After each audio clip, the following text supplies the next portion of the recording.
Hey folks, welcome back to History and Politics Chat on 4 o'clock on Tuesdays when I try and answer some of your questions about what's going on in the world with a historical background. There's an awful lot going on in the world right now. And I want to start by saying I got an email today from somebody who said they felt that I was no longer being impartial in the letters I was writing and the information I was giving, that it was slanted and they were tired of hearing slanted media. This is actually a real problem. It's very hard to present material with a historical background now without being pretty firmly against what's happening with the Trump administration. That's not a political stand so much as an American stand. So I want you to know I'm trying my best to remain impartial. And people have asked me a lot, why not write more about the Democrats? They're not in power. And first of all, and second of all, I try and limit myself to 1,200 words a day, which is a night when I write one of these letters, which is a lot. That's 4 pages for people to read.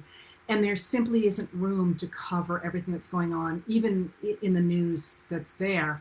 I will add, of course, that the what's happening in America right now is just this fire hose of information. You know, as I keep writing, so many of the things that are happening in the news in a day nowadays would literally have been, one of them would have been an administration defining event for any other administration. And we're getting like sometimes as many as 3 and 4 in a day.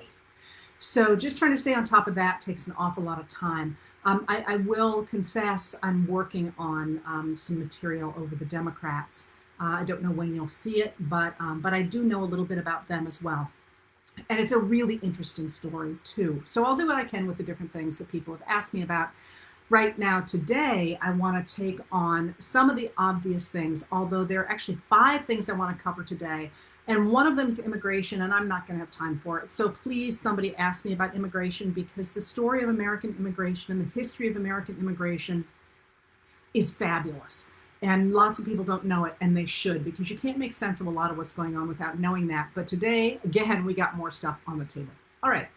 So the question that keeps popping up again and again and again in people writing to me is what's going on right now in front of the House Judiciary Committee with Attorney General William Barr and Jim Jordan, the Republican Jim Jordan, who is now sitting on that committee. And you know what happened? You know, if you look, first of all, the opening statement that Attorney General Barr submitted last night, or rather sent to the press last night, was really combative. It was very, it gave a version of American events that is not true. And then this morning, after Gerald Nadler is a Democrat from New York and the chair of the committee, and remember, committees are in the different houses, in the House and the Senate, are chaired by a member of whichever party is in the majority. So the House, the chairs are Democrats, and in the Senate, the chairs of everything are Republicans, because right now the Republicans control the Senate and the Democrats control the House. Excuse me. I'm not sick. I just had a whole bunch to drink before I sat down, and I'm choking on it. Hang on. All right. So what's going on with that? What is going on is 2 things. Well, first of all, and I've written about this, so I won't belabor this, but under Barr, the Department of Justice is taking on a role really as the head of the executive branch in many ways, but certainly they are taking on the power of the executive branch and launching the power of the executive branch in an unprecedented way. That is, after the military indicated that it would not support Trump in going after protesters, for example, the executive branch under, which is the branch of the government that's headed by the president, but a significant a player in that executive branch is the Attorney General, who is at the head of the Justice Department, has gone ahead and put into play a number of law enforcement officers that fall under the executive branch. So these are people, for example, from the FBI or from the border police, or from, it's probably not from them, but technically people like the fisheries have law enforcement officers associated with them. I'm not saying necessarily they're there. We're not entirely sure who is there, although we do know certain groups that have ended up there. But so on the one hand, you have this extraordinary assertion of the executive branch to take the police power in America and give it to the federal government. Now, traditionally in America, the police power has remained local and state, the policing power. But in this case, the federal government is creating its own police. And this again is unprecedented. And it's one of the things that historians like me are watching really very carefully. But so what has actually happened? So that's one thing. That's why Barr is there, is because Barr has done a number of things that seem incompatible with what is supposed to be his role in the country. The Attorney General is at the head of the Department of Justice and is supposed to make sure that American laws are enforced, and enforced fairly. He or she is the protector of our rule of law. And so this is one of the reasons it's kind of a big deal. There have been occasions both under the Obama administration recently and under the Trump administration where the Department of Justice has decided it will not defend a law in court because it thinks that law is unconstitutional. Under Obama, it was, I can't even remember, it was a law about gay marriage or something, probably gay marriage, I don't remember. And it was later found unconstitutional. So, but it was a big deal when he decided not to protect that law in court. And of course, the Department of Justice under Trump has decided not to protect the Affordable Care Act, which they consider unconstitutional. And that, of course, is still before the courts. And the Trump administration is trying to gut it, trying to get rid of it altogether. All right, so they're supposed to be out there defending the law, but under Barr, there have been a lot of things going on. He's been there about 18 months, and the first thing he did, he was just barely in office when suddenly the special counsel Robert Mueller, who had quite a broad mandate to look at the interference of Russians in the 2016 election, and that took him in a lot of different directions. He did seem to wrap that up quite quickly, and right after Barr came into office, and it's worth wondering why he had to wrap up so quickly after Barr came in.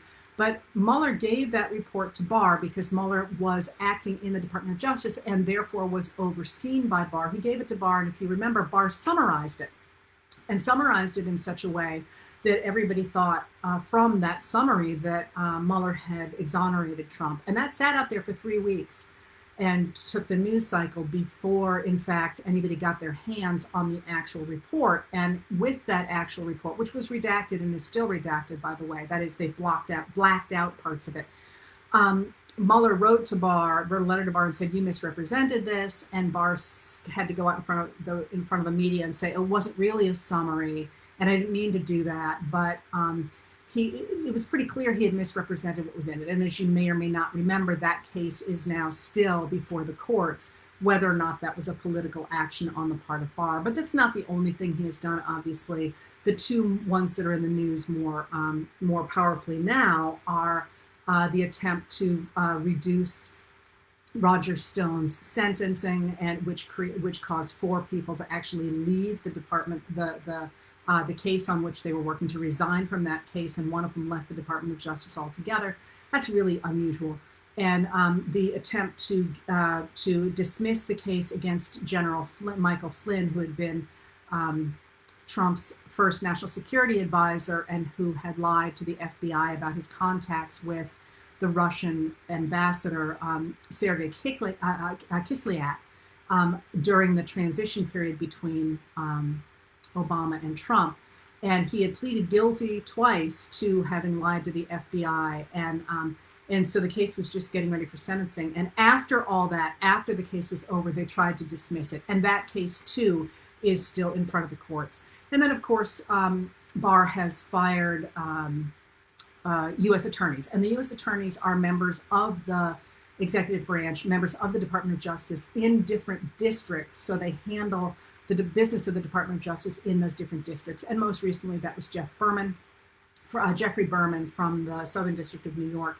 And what's really interesting about that case is that, first of all, Barr pretty clearly simply lied. He went in front of the media and said that Berman had resigned, and Berman popped up about 2 or 3 hours later and said, "No, I didn't resign." So he was in a lie right there. But also, it was interesting that he was desperate to get rid of Berman right then, because it came out that Berman had made it pretty clear that he was willing to step down so long as he was going to be replaced in the legal normal sense, the normal pattern. That is, he wanted to be replaced by somebody who was Senate approved. And for some reason, Barr wanted him out right then, and he tried to do it over a weekend, if you remember. All right, so that's what's going on there. So what is Jim Jordan doing? So what happened is this today, Gerald Nadler gave his this is what the Department of Justice is supposed to be doing, and you're not doing it, and this sucks. And I'm sorry, I'm speaking for him. He didn't say that. He said you're not behaving the way we expect an attorney general to behave. All right. Then Jim Jordan gets up. Jim Jordan from Ohio, and he, with no permission, plays and I think it was an 8-minute video that showed what purported to be violent protesters attacking police, and it was just this montage. And then he, in his very Jim Jordan way, started talking incredibly quickly and yelling and just making a spectacle and shutting everything down. What on earth is going on with that, both with Barr and with Jordan and with the piece that this is all about? And that is what we are seeing is the construction in real time of a new narrative about what's happening to America in this moment. So Barr and Jordan and Trump are working to take the American imagination and create a new narrative so that we forget the real narrative of what's going on. And the real narrative of what's going on, just a reminder, is we have a pandemic that has now killed more than 150,000 people. Americans have reacted to the pandemic in a way that is shocking to the rest of the world, which has managed to get it under control. It is running wild here because we are not doing anything that we're supposed to be doing. We're not testing, we're not contact tracing. And until very recently, there was a big move not to wear masks. Instead of having the government try and coordinate a response, the Trump administration has largely turned it over to private entities who are acting for profit, and it's not getting the right materials to the right places. That's an ideological decision on their part. And we are looking at continuing deaths throughout the summer that have completely disrupted everyone's lives, as you well know. And it's been almost 6 months now, 5 months now, and it's really hitting home to people that, kids can't go back to school, and you have to be afraid when you go to the grocery store, and you're losing friends, and that's really hitting home. Okay, the same time that coronavirus has destroyed the economy. I mean, the one thing Trump really had going for him was the perception that the economy until March was really doing very well in America. Now, there's a lot of caveats to that. He inherited a great economy from Barack Obama, but even when Obama was coming out of the White House, there were already concerns that the Fed needed to pull back some of its expansionary policies, because you don't want the sugar high. You want a solidly growing economy, but you don't want a bubble, because that's going to create inflation, and it's also going to mean that when it collapses, a lot of people are going to collapse with it. So the Obama administration had just begun to say we're moving too fast. The Trump administration, in contrast, just threw money into the economy. It created this huge tax cut. It has forced interest rates lower and lower and lower, forced the feds to increasingly pump money into the economy.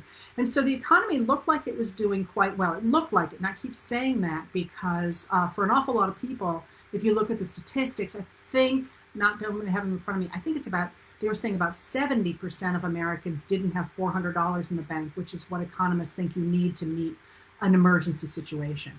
And if that's the case, obviously the economy is not doing well for everybody. But the stock market was going up, and people who had money felt good about it. And Trump was really planning to ride that to his reelection.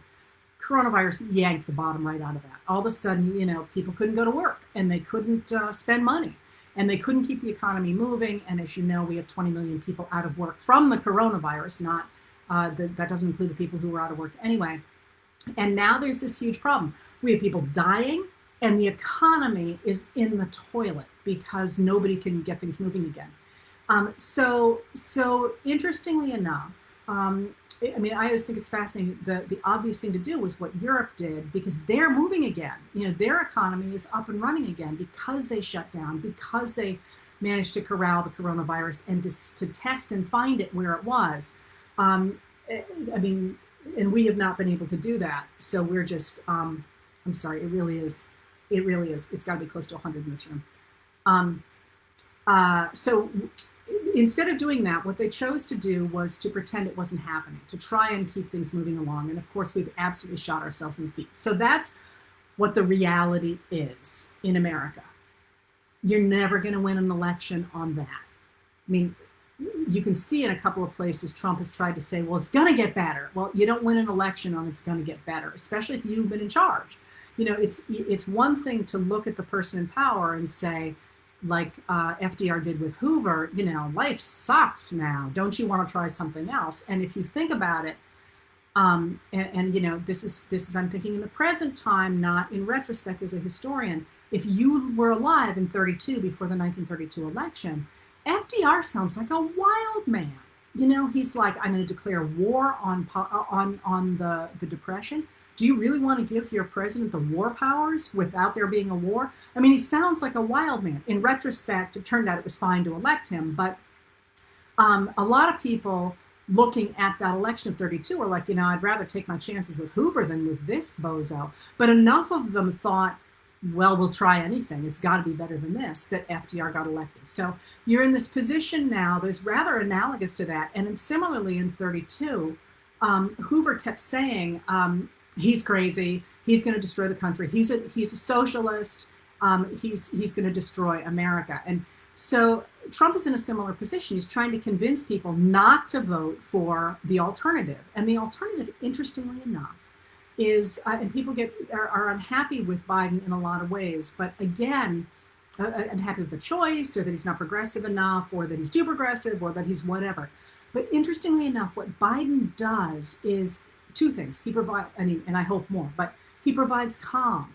I mean, talk about, the campaign that belongs quiet.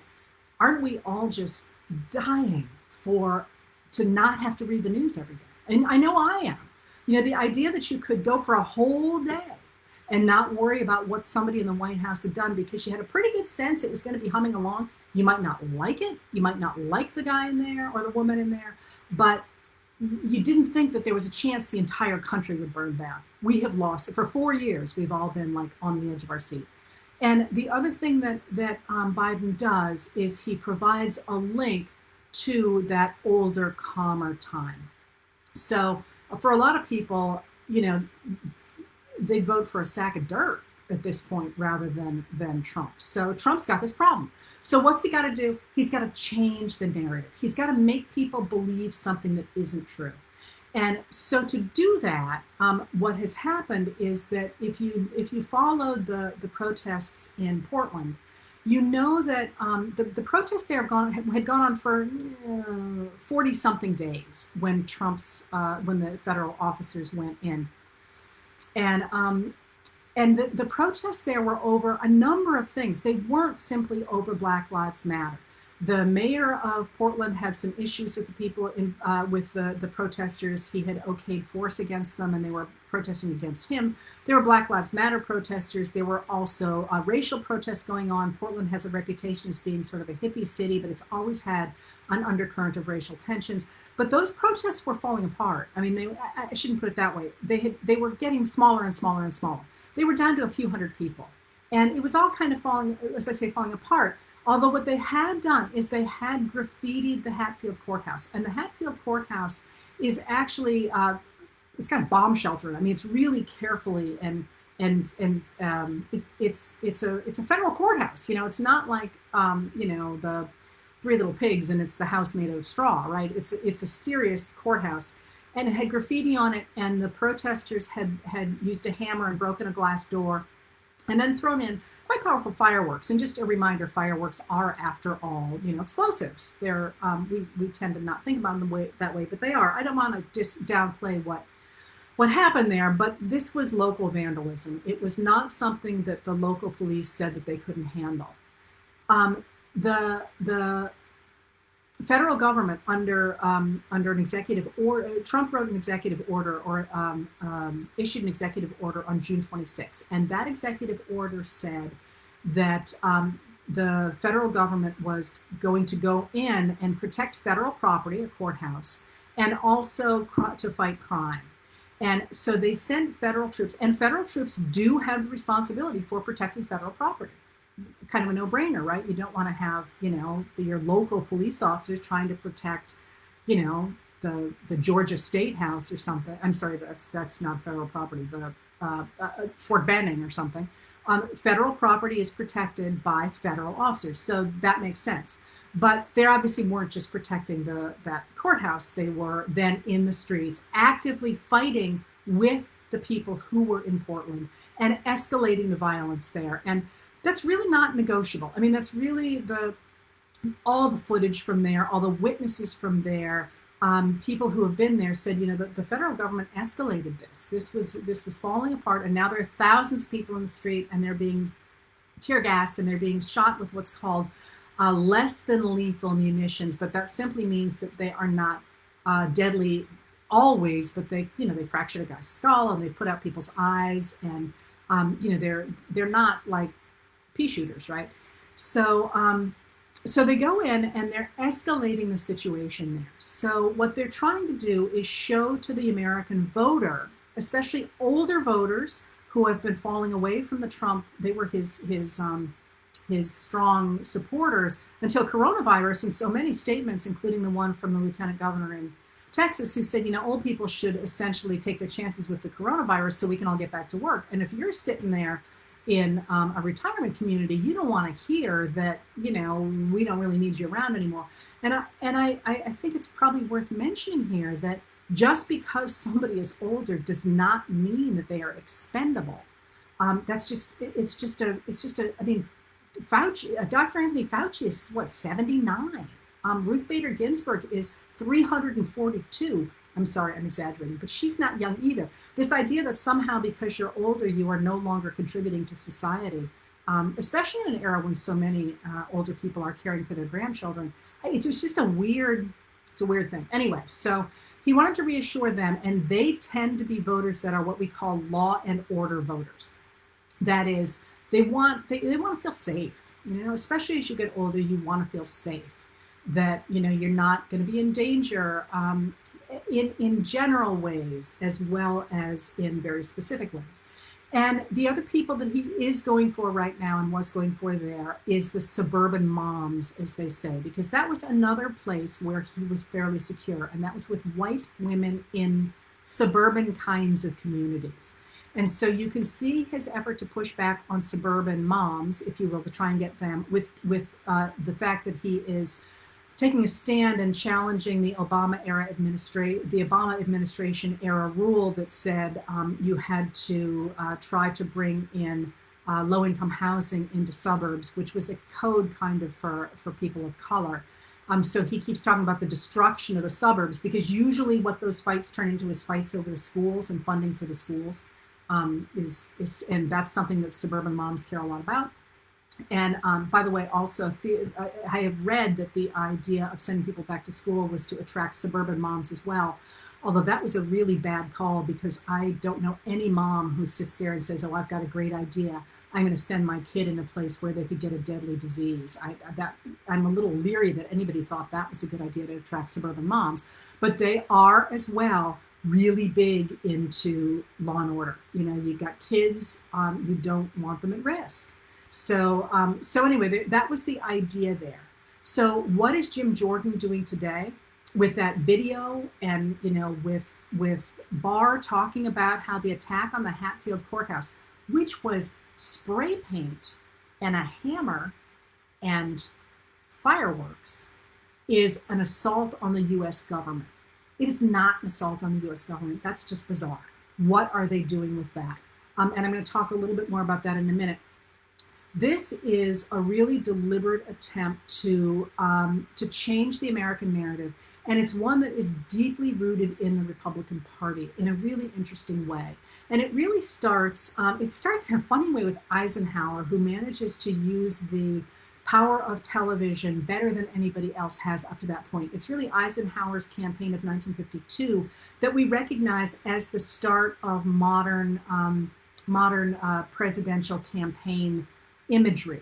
So if you remember pictures from them, he used to travel around in an open Cadillac with sitting on the back of it, and people threw confetti and stuff at him, so that it always looked like a victory parade. And that's exactly what it was intended to look like if you remembered VE Day or VJ Day, the Victory in Europe or Victory over Japan days in America. There was ticker tape everywhere, and what's the word? Not tinsel, confetti everywhere. And so they did the same thing with with Eisenhower's rallies and his trips into cities in 1952. And there's actually a great story about that. People didn't sit around with ticker tape and with confetti in their apartments. So they would actually go out in advance and give packages of this stuff to people to throw as Eisenhower came through.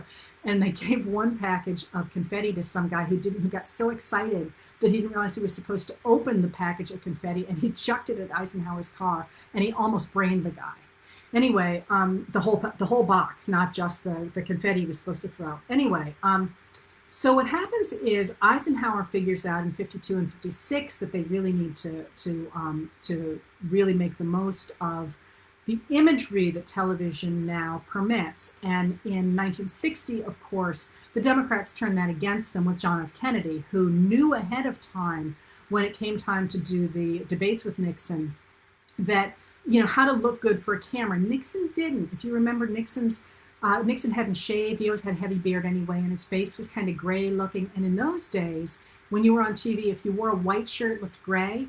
But if you wore a blue shirt, it looked white. And Kennedy knew that, so he wore a white shirt, and he looked young, and he looked like the future. And Nixon looked like something, like the dog's breakfast, right? So after that, Nixon for a while was really suspicious of using television, but it was clear you had to have an image to make yourself get elected. All right, so what happens is that, of course, after Kennedy's assassination in 1963, it's pretty clear LBJ is going to be reelected in 1964, especially when the Republicans run against him, Barry Goldwater. Barry Goldwater, who himself is very photogenic. That's not a mistake that they put Goldwater at the top of that ticket. But something big happens in 1968. And what happens in 1968 is that Nixon's handlers, Nixon's people, recognize that he's going to get just creamed in the media again. And Nixon's not a popular character. Lots of people don't like Nixon. If you remember, his nickname was Tricky Dicky. And sorry, it's so hot in here. In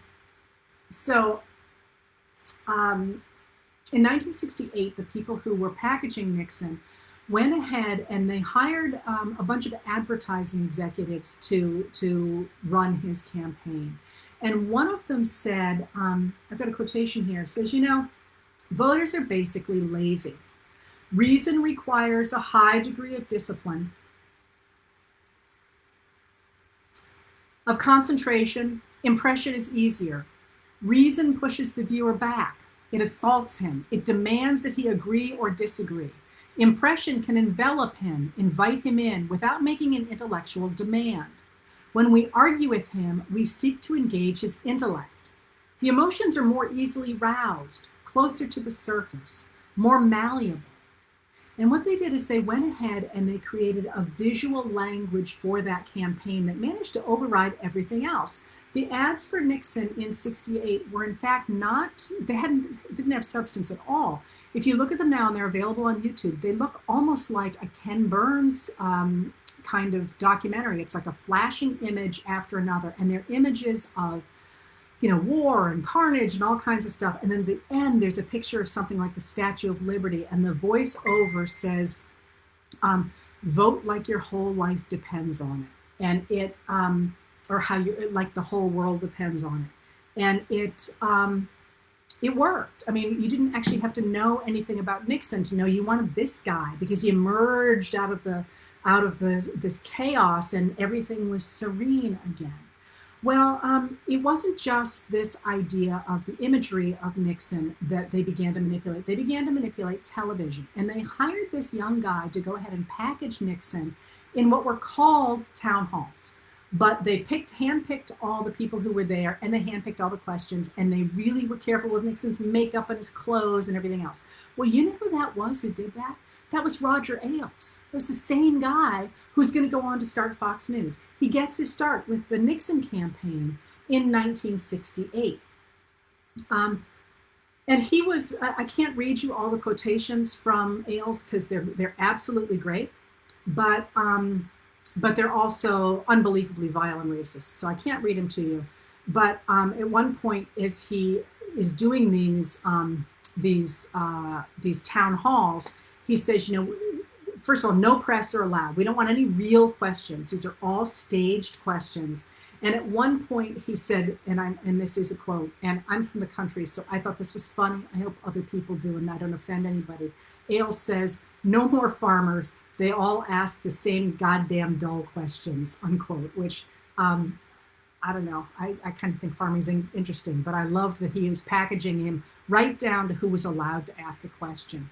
Anyway, he said of Nixon, quote, and I'm sorry about the profanity, let's face it, a lot of people think Nixon is dull. They think he's a bore, a pain in the ass. But television, carefully managed, could make them forget all that. And that image, that business of managing the imagery became so important to the Republican Party to get away from actually having to deal with real issues at hand. And again, you see this really take off when the Republican leaders demand an end to the fairness doctrine that I've talked about before, the end of the idea that they actually have to present the news fairly, that they have to have opposing viewpoints. That ends under Reagan in 1987. And then you see it with the development in October of 1996 of the Fox News media channel. Now, remember, as I keep saying, the Fox News channel is not a news channel. That's its name. It is an entertainment channel that has some news shows. So Chris Wallace is an actual reporter. Shep Smith was an actual reporter. And what that means is they had to have their stories sourced. They had to have two. When you do media, you have to have a minimum of 2 sources and likely 3 sources for something. Sometimes people ask me, why haven't you talked about X? And my answer is, I don't have it from a reliable source yet. I've seen the same things you've seen, but it needs some verification, because you just got to be able to cross-check stuff, because otherwise anybody could say anything, right? Well, Chris Wallace and Shep Smith used to do those. They're real reporters. They would have real sources. And you might like what they had to say, you might not like what you had to say. They did have a conservative slant, both of them. They do have a conservative slant, but that's fine. As long as they're doing their job, honestly, that's all you can expect of anybody, right? So, but that's different than Bill O'Reilly or Jeanine Pirro or Sean Hannity or Tucker Carlson. Those are explicitly not news shows. They are entertainment shows. And this is in the news again now because, again, one of them, and I can't remember which one, I shouldn't even say because I'm not sure which one, is being sued for lying about something and his about somebody, and his lawyers are saying he didn't lie. He's an entertainment performance artist. He can say anything he wants. The same way that if you're a comedian and you make some joke about somebody that is obviously not true, you can't get sued for that because that's comedy, right? So he's saying the exact same thing. Anyway, but the Fox News channel is a deliberate attempt to change the narrative. And they have this picture that they show of what looks to be news, and people believe the stories they are telling as news. And they are setting up this image of now, of course, of the country under siege by these Antifa, as they say, protesters, and as I wrote about last night, there's a new study out of close to 900 cases of domestic terrorism in America since 1994, and only one person was killed by Antifa under that, and that was the guy himself. He was killed in the incident. I think it was 329 people have been killed by right-wing violence, and so this idea, again, it doesn't match with reality. So the idea here until under Obama was simply to create a narrative, to change what was, to change the stories that were out there so they looked like they meant a certain narrative. But something new has happened under Trump. And this is, to me, chilling beyond belief. When Jim Jordan screams like that and shows those images and, and he talks in rapid fire pace, first of all, it's an incredibly bullying tactic. All I can think of is a kangaroo court when he does that. I mean, it's not about reason. It's about trying to dominate the scene. And he's doing that very clearly. But more than that, when Jim Jordan is yelling, or when John Ratcliffe was yelling in the impeachment hearings or whatever, they are trying to create an image. They're trying to create the language that can then be used in a narrative on the Fox News channel or on OANN or whatever it's called, OANN, so that they can make it look like it's real. Because yes, Jim Jordan is going to be able to say, well, I said this. Well, he did, but he didn't. It wasn't true.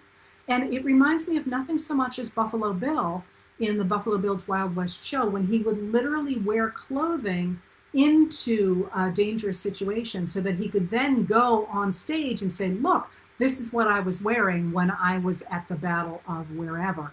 And this is exactly what they're doing. But it was bad enough when Buffalo Bill did it, because it constructed a mythological image of, especially of indigenous peoples in America. But this is our government.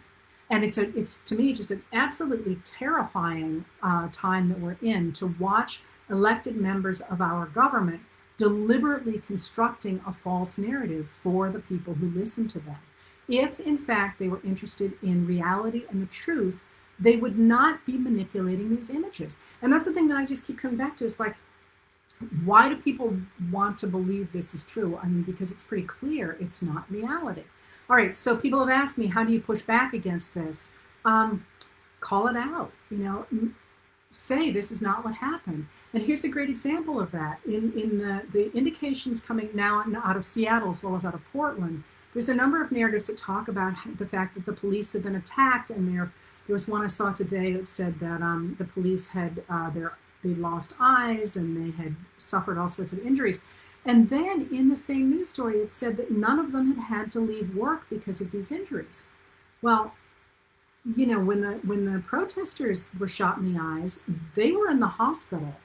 And so again, look at what is really happening on the ground, because what I see looks so much to me like what we knew in history as the Colfax massacre.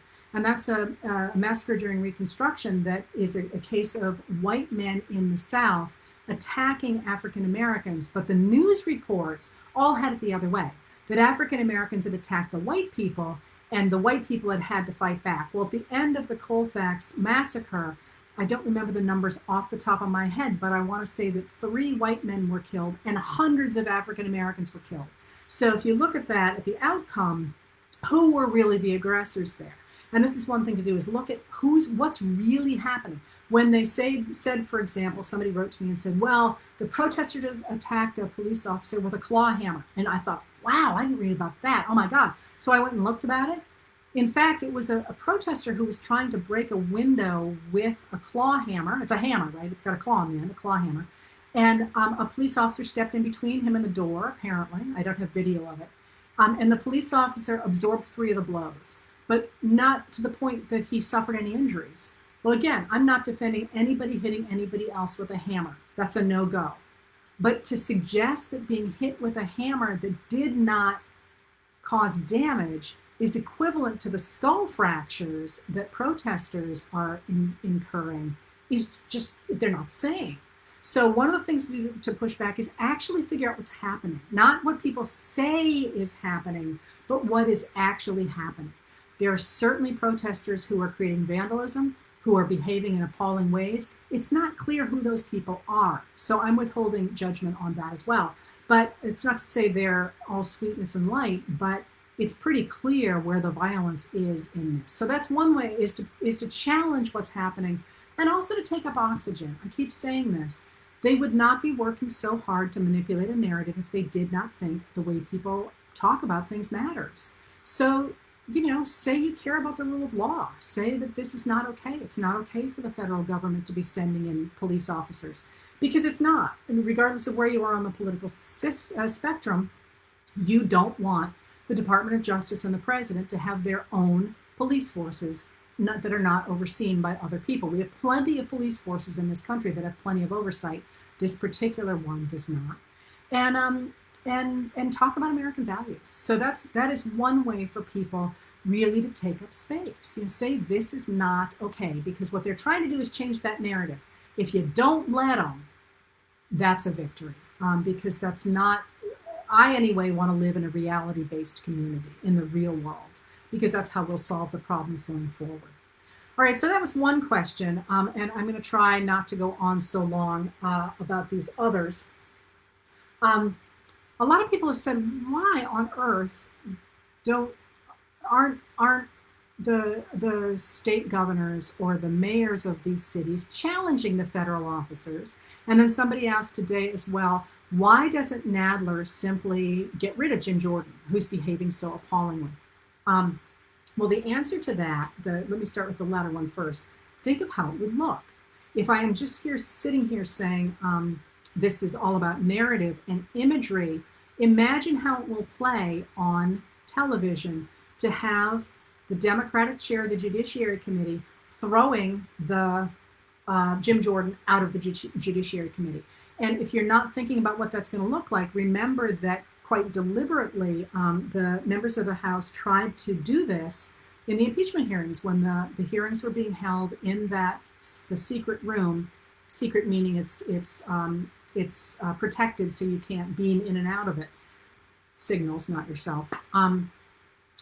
They staged, remember they staged this march in and tried to take over the hearing and all that. And it was crazy in so many ways, because first of all, they contaminated the room, which then had to be swept for bugs and all that again, because countries do have secrets, and it's okay that countries have secrets, and that's supposed to have been a secure room.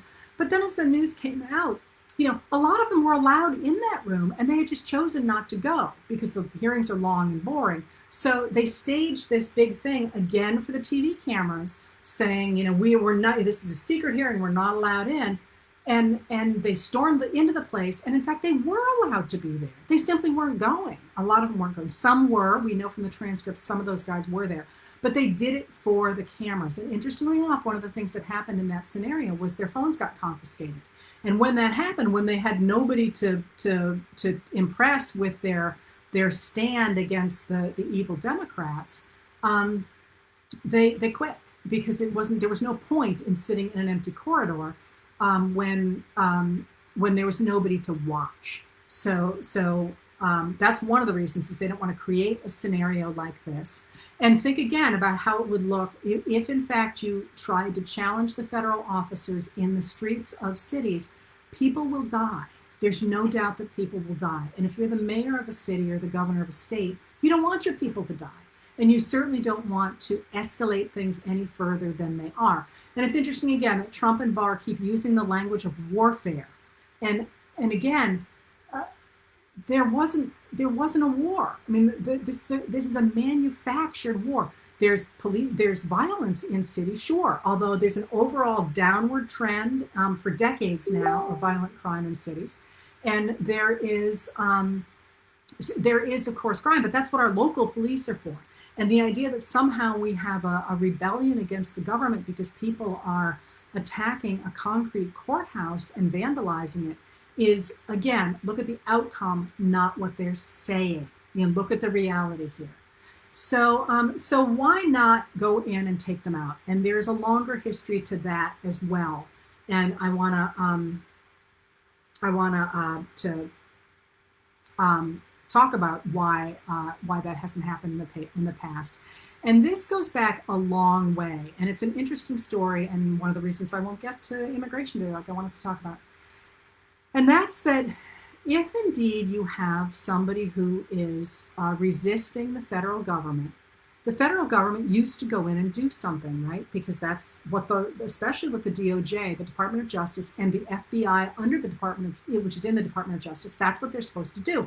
They're supposed to enforce the laws. Well, let me take you back on a trip down memory lane to August of 1992 in Idaho.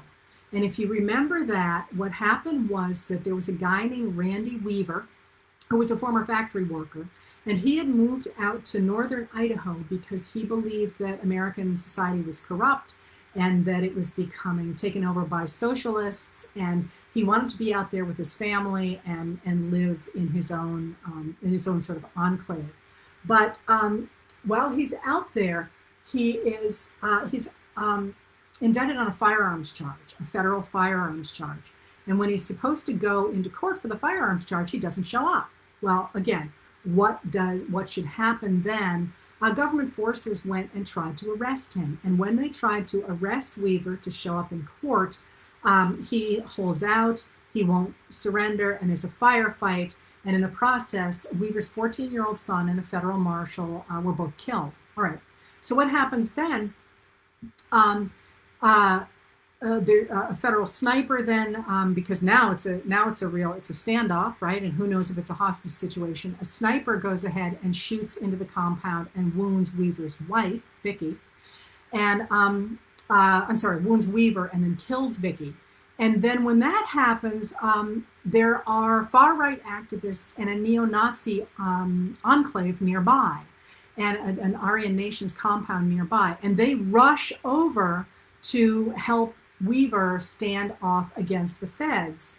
And eventually negotiators managed to bring Weaver out of the siege, but this was known as the siege at Ruby Ridge. This was 1992, and Ruby Ridge goes ahead and really radicalizes a whole bunch of people on the right who think that the government is falling to communism because of everything that they're hearing on talk radio and on coming from the right. And they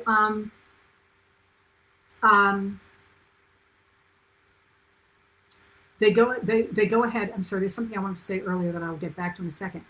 And this then goes ahead and plays out in the next year at Waco. If you remember Waco, under Bill Clinton, under the Bill Clinton administration, there was a religious cult, and former members of that cult had come out, and they had told the feds that the leader of the cult, a guy named David Koresh, was stockpiling weapons, and that he was sexually abusing children as well. And when that happened, the feds tried to go in and take over the compound. And when that happened, there was a 51-day siege, and it ended in a gun battle and a fire, in which on April 19th of 1993, and that left 76 people dead.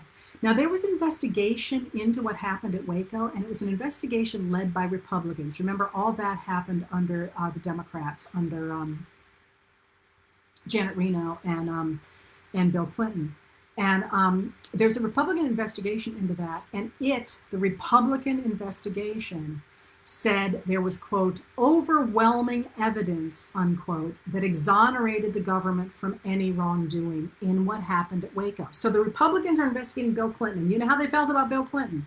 And they said he did right to go in there. There was overwhelming evidence that was the right thing to do. However, talk radio went nuts, if you remember. Rush Limbaugh talked about the Waco invasion, talked about the government murdering citizens, said that a group of Christians had been killed off by a female government official. This is Janet Reno, who actually, in their minds, looked like a man. They made a big deal out of that. And Ted Nugent, until really recently, has had a big stage thing on his show, on a stage show, where he talked about this and Janet Reno, and a really obscene, there's a really, really vile imagery of Janet Reno in a song that he does now called Kiss My Glock. He used to have a different last word in that. Now it's Kiss My Glock. And This is when Alex Jones dropped out of college to start a talk show. He insisted that Janet Reno had murdered the people at Waco and that the government was going to impose martial law. So anybody who now goes in to, any time the federal officers go in, they worry that they're going to have this happen again. And one of the things that comes on the heels of this is, instead of calming what's going on, talk radio goes ahead and the Republican Party goes ahead and exacerbates it. So this is in the early 90s. And it's so hot here. And in 1995, after Newt Gingrich becomes the Speaker of the House, the Political Action Committee, the PAC that's associated with him, called the GOP Pact, comes out with a document for members of Congress to go ahead and change the narrative, and to go ahead and insist on that the Republicans are the good guys and the Democrats are the bad guys. And again, this is like not private. This is, you can find this document online if you're interested. It's just Google Newt Gingrich, GOP AC in 1995, and you will get this same document. And this document that they circulated said, you know, people want to talk like Newt Gingrich because they say he gets a lot of enthusiasm. So how can we do that? Well, we're going to help you talk like Newt Gingrich. And what they did is they gave a list of words to define the Republican Party, and a list of words to define the opponents of the Democratic Party. So, I mean, the opponents of the Republican Party. So the Republicans, when the Republicans were talking about Democrats, they were supposed to use words like share, change, opportunity, control, truth, moral, courage, prosperity, principle, unique, precious, mobilize, light, dream, freedom, peace, rights, environment, children, reform, hard work, common sense, passionate. Okay, you can see exactly what he's doing here. Now listen to the words for the Democrats.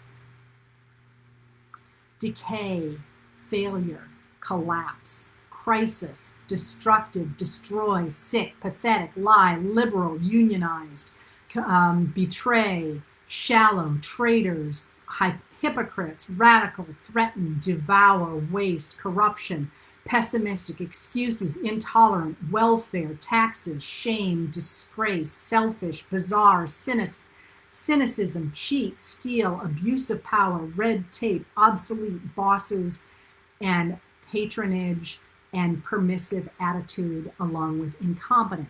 Well, you can see exactly what they're trying to do here is to go ahead and set up this narrative, but it's a narrative that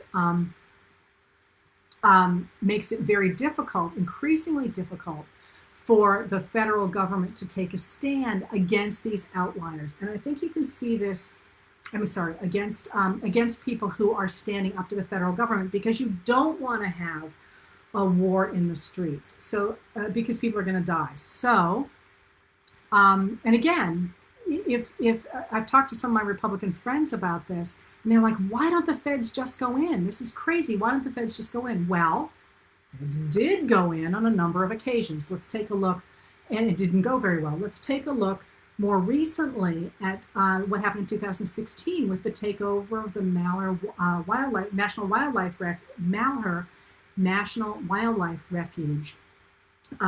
When a number of militia types, these are people who believe they need to stand up against the federal government, led by Bundy, who's got a long history, went and took over this wildlife refuge that, there's a much longer story behind that, of course, in defense of a father and a son who had been convicted of arson on federal lands. Now, what's interesting about that is that the two people who were convicted of arson on federal lands, they were grazing their cattle on federal lands. Much of the land in the West is federal land, and there's a long history behind that. Every once in a while, there's a protest against that. It's all federal land because nobody wanted it when they were trying to give it away, and now the federal government manages it. And there's a complicated arrangement because the states say that they should be able to have that land back because they want taxes from it, and they can't tax federal land. So the federal government, in fact, pays fees of a sort instead of taxes, because the states can't tax the federal government. That was established in McCulloch v. Maryland way back in the early 1800s. But so there's a way that the federal government pays for this. But what happens is ranchers graze their cattle on that land, and they're supposed to pay grazing fees. And those grazing fees are actually not they're actually a fraction of what it would actually cost to own the land, but they're supposed to pay them. And a lot of people, including the Bundys, argue that they should not have to pay those fees, that they should be able to have the land, and they should not have to pay fees to the federal government for grazing their cattle. Now that land, of course, because it belongs to the federal government, belongs to you and me. So what they're saying is they're not going to pay fees to us to keep the Bureau of Land Management solvent, but that they should just have the right to go ahead and use that land without paying for it.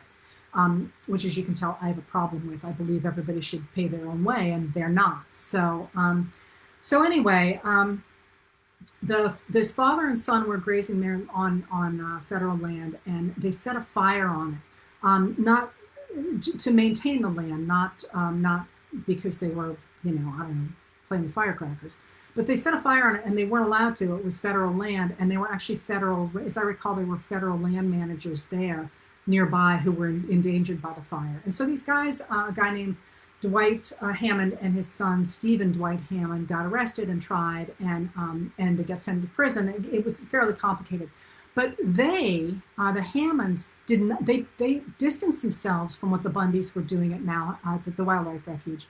They didn't want any part of it. They cut a deal with the feds for a much lighter sentence than they otherwise would have gotten, and they were like, "We're showing up for court," and they did. We're showing up for prison, and they did. And nonetheless, if you remember, these guys went and they took over this wildlife refuge, but they were completely unprepared to do it. And what happened is on January 2nd of 2016, they went and took it, and they stayed until February 11th, but they fell apart like instantly because they didn't have supplies, and they expected people would support them, and the guys who came in to support them were all, yahoos who didn't know what they were doing, and people started sending packages to them that were full of stuff like glitter. I mean, it turned out to be an incredible embarrassment. And that letting them sit and do that seemed like it would make more sense. That being said, as you know, one of them, I can't remember off the top of my head which one it was killed waving a gun at the feds, was shot and killed after they left the compound. As I recall, I have no notes on this off the top of my head, and he's become a rallying cry. But if you remember, when the Bundys and their ilk tried to support the Hammonds at the wildlife refuge, a number of prominent Republican politicians, including, as I recall, one from Nevada, supported them, said they were doing the right thing to stand up against the federal government.